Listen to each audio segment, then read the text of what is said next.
హైదరాబాద్ ని కాలుష్య రహిత నగరంగా తీర్చిదిద్దుతామని సీఎం రేవంత్ రెడ్డి స్పష్టం చేశారు. డీజిల్ బస్సులు, ఆటోల స్థానంలో విద్యుత్ వాహనాలు ఏర్పాటు చేయాలని ప్రభుత్వం నిర్ణయం తీసుకుంది. కీలక పథకాల అమలు బాధ్యత నుంచి కేంద్రం ప్రభుత్వం క్రమంగా తప్పుకుంటుంది. కేంద్రం తీరుతో రాష్ట్రంపై ఏటా వేల కోట్ల అదనపు భారం పడుతోంది. సంక్రాంతికి తెలంగాణ రైతుల ఖాతాల్లో నగదు జమ చేయడానికి రాష్ట్ర ప్రభుత్వం సిద్ధంగా ఉంది. వ్యవసాయ యోగ్యమైన భూములన్నిటికీ అమలు చేయాలని ప్రభుత్వం ఆదేశించింది. ఫోన్ ట్యాపింగ్ కేసు దర్యాప్తులో ఉన్నందున రాజకీయ నాయకుల పాత్రపై ఇప్పుడేం చెప్పలేమని డీజీపీ శివధర్ రెడ్డి వివరించారు. ఇందులో ఎవరి పాత్ర ఉన్నా విచారిస్తామని తెలిపారు. రాబోయే అకాడమిక్ సంవత్సరం నుంచి ఇంటర్ సిలబస్ పెరగనుంది. సిలబస్ స్థాయిని పెంచుతున్నట్లు ఇంటర్ బోర్డు ప్రకటించింది. ఏడాది చివరి రోజున గిగ్ వర్కర్లు సమ్మెకు దిగారు. ఈ సమ్మెలో Zomato, Swiggy, Blinkit, Zepto, Amazon, Flipkart delivery సిబ్బంది పాల్గొన్నారు. గ్రేటర్ లో 3 కార్పొరేషన్లకు రంగం సిద్ధమైంది. హైదరాబాద్ తో పాటు సైబరాబాద్, మల్కాజ్గిరి కార్పొరేషన్లు కూడా ఏర్పాటు కానున్నాయి.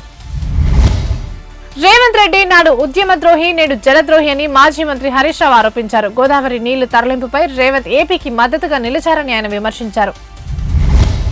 తెలంగాణ నేర వార్షిక నివేదికను డీజీపీ శివధర్ రెడ్డి వెల్లడించారు. మహిళల ప్రతిష్టకు భంగం కలిగిస్తున్న ఉదంతాలు ఆందోళనకర రీతిలో పెరుగుతున్నాయని తెలిపారు.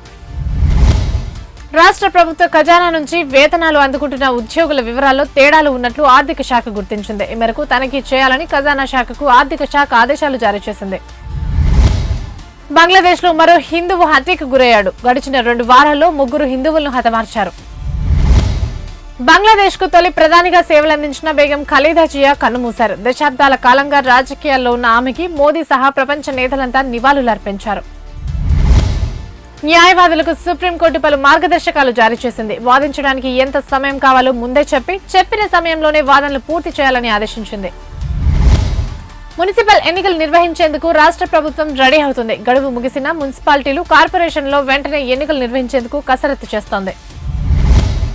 డాలర్తో పోలిస్తే ఓపెన్ మార్కెట్లో ఇరాన్ కరెన్సీ 14.2 లక్షల రియాల్స్ కు పతనమైంది. దీంతో కరెన్సీ పతనంపై ఇరాన్లో నిరసనలు వెల్లువెత్తుతున్నాయి.